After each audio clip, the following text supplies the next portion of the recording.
Hello everyone and welcome to the TIG channel. So for today's video guys, I'm gonna show you how to weld a big gap on a 4-inch SCAD 40 carbon pipe. The gap I prepped it myself, as you can see. So the gap is not even, bevel is not perfect, just gonna do same as a filled. It's nothing fancy, it's not gonna be in a roll machine, you know, in a flat with a big gap, like lots of videos. This one is gonna be in position, and you're gonna face all possible challenges.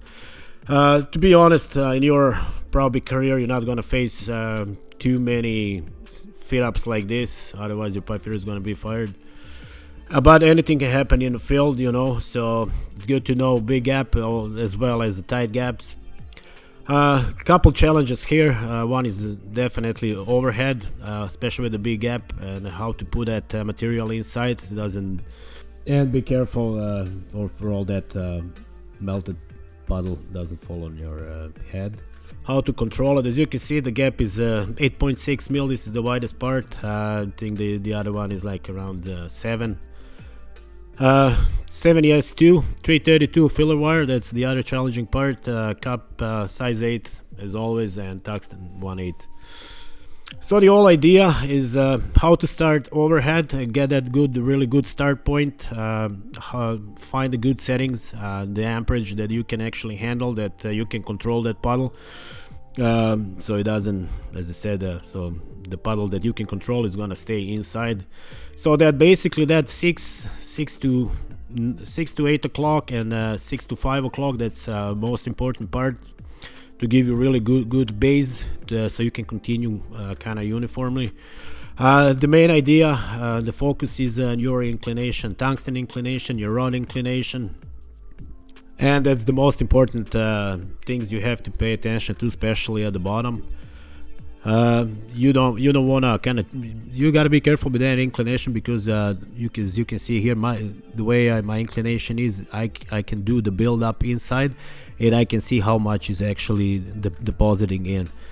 As I said, you got to go slow. You got to go enough to control that puddle so it doesn't go down on you, so it doesn't drop down, especially, you know, hot melted puddle on your head. Definitely you don't want that. That's why the control is really important, and that's why I'm using 332, you know, so I can go really slow and I can control. The idea is just to keep it inside, and so you can see the build-up of your root. You kind of keep it inside on the top of that puddle. You got to be careful with your tungsten inclinations to go, so you don't want to be faster than what you actually following with your rod to keep in that puddle, because you got to go side to side. So if you're a little bit too fast, then you're gonna have a cold stubs inside, then you got to come back and try to burn that down.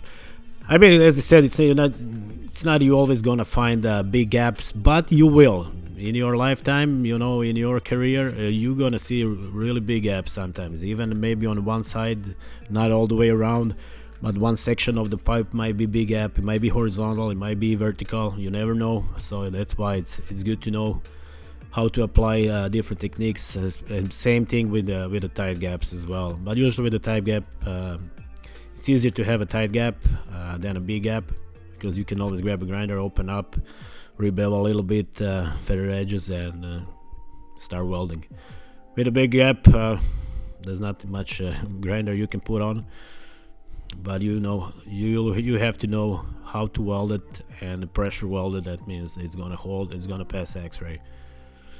And as I said, 8 to 5 o'clock, most important part, and then you just keep continue on. Once you start going on the side, you want to slowly start pulling out that rod, because I was holding that rod all the way back, especially on the bottom, and with that inclination I had with my tungsten, I was doing the build-up. As you can see, that you actually doing the build-up on the bottom.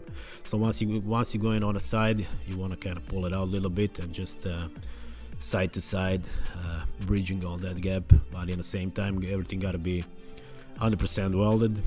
It's ugly from the outside, it's a big gap. You got to do big wave side to side especially 70S2. It's a dirty rod, we know that. And that's it. I kind of maybe pull a little bit even too much from the outside. I should keep a little bit, but it's still good. There is root enough. There's lots of root, especially for the hot pass later. If you go hot pass 332, you can go like 2 passes, you know.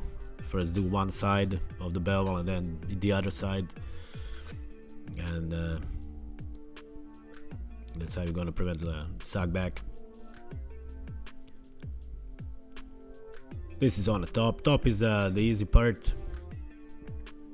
Slow down, depends from the amperage you were using. Like, you don't have to use the same amperage you were doing on the bottom, because here gravity works for you, so it's gonna go down. Just I kind of dip both sides and just stretch that puddle. So this is the other side from the bottom, going up to 9 o'clock. As you can see here, like, it's natural that when overhead, it's gonna sag that in the middle. So later on, you just have to grab a grinder and grind. It's easier for every stop start here. So I kind of grind it out a little bit.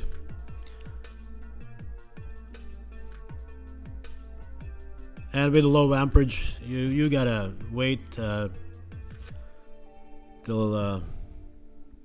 when it starts getting liquid, and just hold it on the back side. As I said, inclination, it's very important. So I'm kind of building from the inside, holding the egg wire inside, and then building, stretching that puddle. You can even lower down. As I said, I'm 90 amps on the bottom. Some guys, they have to go down 80, 85, depends, whatever works for you. You gotta find that setting. As soon as you strike the arc, and if you see you can't control the puddle, you gotta stop right away and go down on the amps, because the edges are start getting you can open up edges very fast. And this is on the side. I'm freehanding everything except on the top, just a little top section. I was thinking maybe to show you guys how to walk the cup maybe on a side, like from 9 o'clock to 12, but with that big gap, it's easier to, what I find out, it's easier with a freehand.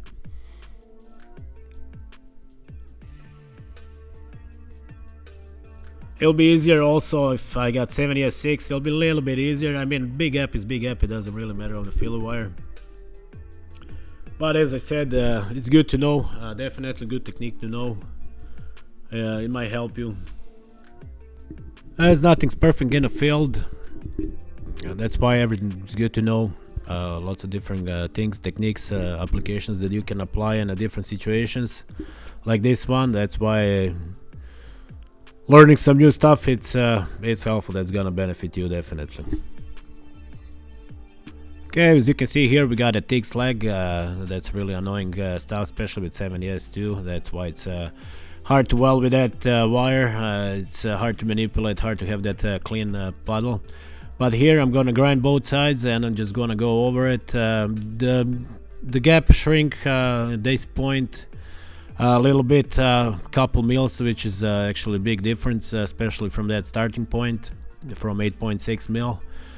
So it's a little bit easier here, but still same technique is gonna apply. Stretch side to side. The dip is needed. As I said, gravity will help you, but still you have to control. You have to know, you have to have that feeling how much is enough.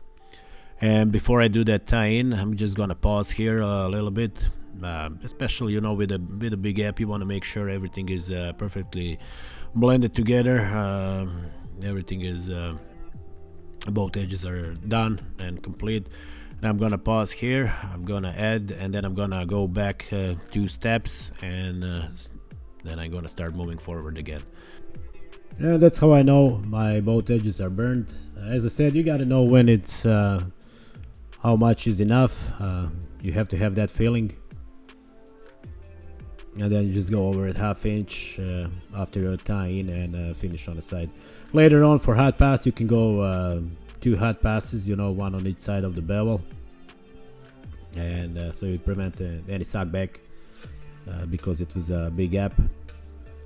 But other than that, that's it pretty much. I'm happy with the outcome of that route, considering the fact that I was using 332 70S2 filler wire.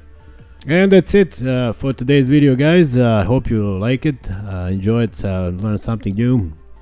And as always, if you like it, subscribe, hit that bell icon, and see you in the next one, guys. You gotta burn to learn. Bye for now.